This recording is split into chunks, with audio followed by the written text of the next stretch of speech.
Welcome to my channel. Without further ado, let's jump right into it. This happened a couple of years ago.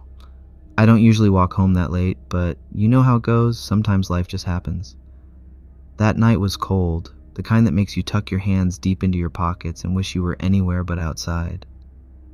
It was also one of those nights where the fog rolls in real thick, the kind where everything looks blurry, like the world's been smudged. I had stayed out later than I planned, just hanging out, losing track of time. Before I knew it, it was almost midnight, and I had to get home. My place wasn't far, maybe a 15-minute walk. Normally, I wouldn't have cared about the fog or the time, but that night, something just felt off, like the air was heavier than usual, but I shook it off, figuring I was just overthinking things. The streets were empty, as expected. Not a single car passed by. I stuffed my hands in my pockets and started walking, my boots scuffing against the pavement. I wasn't in a hurry. I never am. The fog made everything look kind of spooky, though, like something out of an old horror movie. The trees looked like skeletons reaching out with their branches, and the houses looked almost dead, like nobody lived in them. I was walking, minding my own business, when I noticed something up ahead. At first, I thought it was just the fog playing tricks on me. You know how it is when you stare at something too long and it starts to look weird? But no, this wasn't my imagination. There was definitely someone there, standing in the middle of the sidewalk, barely visible through the fog. I slowed down, squinting to get a better look. They weren't moving, just standing there facing my direction. I told myself it was probably nothing. Maybe just some drunk guy trying to find his way home. I mean, it's not like I owned the sidewalk, right? But the closer I got, the stranger it felt. My chest got tight and my stomach started doing flips. You ever get that feeling? Like your instincts are screaming at you to turn around? That's how I felt, but I ignored it. I don't know why. I guess I didn't want to seem like a coward, even if no one was around to see me. As I got closer, I realized something was seriously wrong. He was wearing my jacket, my exact same jacket. The same color, the same patches, even the same little rip on the sleeve. I stopped dead in my tracks. I mean, what are the odds, right? But then I noticed more. His jean was just like mine, and his boots.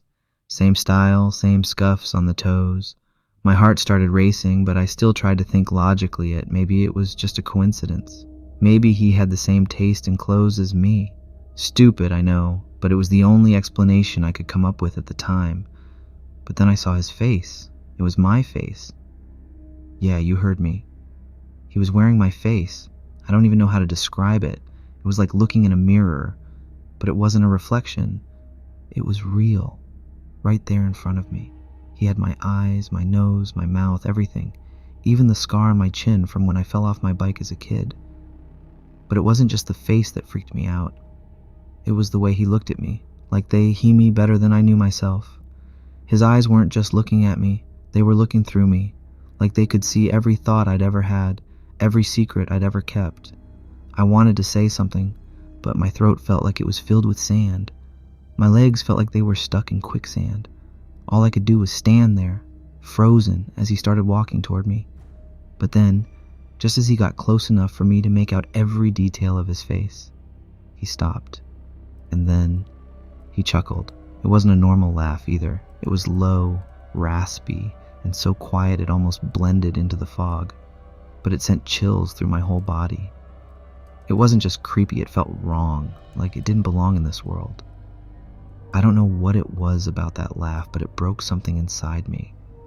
It was like my brain suddenly realized I was in danger, real danger. Before I even knew what I was doing, my feet started moving.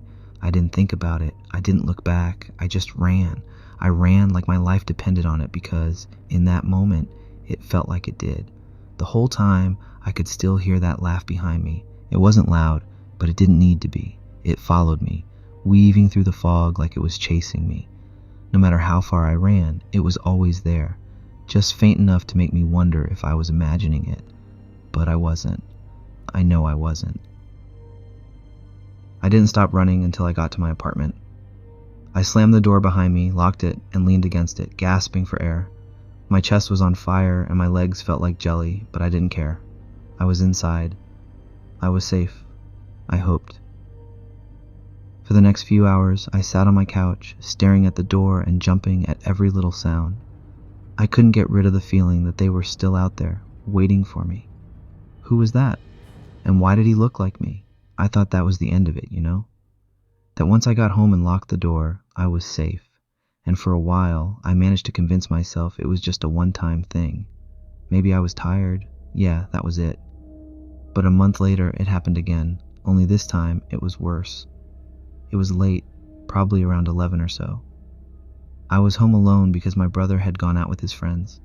The house was quiet, and I was just lying on the couch watching some random show, trying to stay awake. Then I heard it, a knock at the door. At first I didn't think much of it. My brother had forgotten his keys before, so I figured it was him. I even laughed a little, thinking about how annoyed he'd probably look, standing out there in the cold. I got up and headed to the door, not even bothering to check through the peephole. "Hold on," I called, fumbling with the lock. But the moment I opened the door, every hair on my body stood on end. It wasn't my brother. It wasn't anyone I knew. It was him, the same figure from that night. He was just standing there, smiling at me. Not a normal smile either. It was too wide, like his face didn't quite know how to do it right. His eyes were the same as before, too. Empty, yet somehow so knowing, like he could see straight into my soul. For a second, I couldn't move. I couldn't think. It was like my brain just shut down, overwhelmed by fear. Then he chuckled. That same creepy, raspy chuckle from before. That snapped me out of it. Without even thinking, I slammed the door shut as hard as I could, locked it, and backed away until I hit the wall. My hands were shaking so bad I could barely hold my phone, but I managed to call my parents. When they picked up, I was babbling so much they could barely understand me. "Someone's at the door. It's him from that night. He's here." I was half yelling, half crying. My mom didn't even hesitate. She told me to stay put and that they were coming home right away. "Don't open the door for anyone," she said, her voice shaking. I didn't. I stayed on the couch, hugging a pillow like it could protect me, jumping at every little sound. My parents got here in what felt like hours, but was probably only 10 minutes. As soon as they walked in, I ran to them and spilled everything. I told them about the figure from a month ago and how they'd shown up again, right there on our doorstep. I thought they'd brush it off, like maybe I was imagining things, but they didn't. They took me seriously. My mom hugged me tight, and my dad started pacing, muttering under his breath. "You're staying with us tonight," my mom said firmly, and I didn't argue. That night I slept, or tried to sleep, at their house. Every time I closed my eyes, I saw that face, that smile. I don't think I got more than an hour of rest. The next day, my parents called in a shaman. I don't know how they found one so fast, but they did. The shaman was this older man with a calm, steady presence. When he arrived, he asked me to tell him everything, from the first night I saw the figure to what happened at the door. He listened quietly, nodding here and there, like he already knew what I was going to say. When I finished, he said, "You've encountered something that shouldn't be here. It's attached itself to you." Hearing that sent chills down my body, but he reassured me. "We can take care of this," he said. The shaman performed a ritual right there in my parents' living room. He lit incense, chanted in a language I didn't understand, and sprinkled some kind of water around me. At one point, he tied a red string around my wrist and told me to keep it on at all times. "This will protect you," he said. "Do not take it off." I didn't argue. After everything that had happened, I was ready to do anything to feel safe again. Since that day, I haven't seen the figure again. I'm not saying it's gone for good. I don't think I'll ever feel completely safe again. But the red string gives me some comfort. It's a reminder that I'm protected, that whatever was out there can't touch me anymore. Still, I avoid walking alone at night now, especially when it's foggy, and I always check who's at the door before I open it. Thank you for listening to this video. I'll see you in the next one.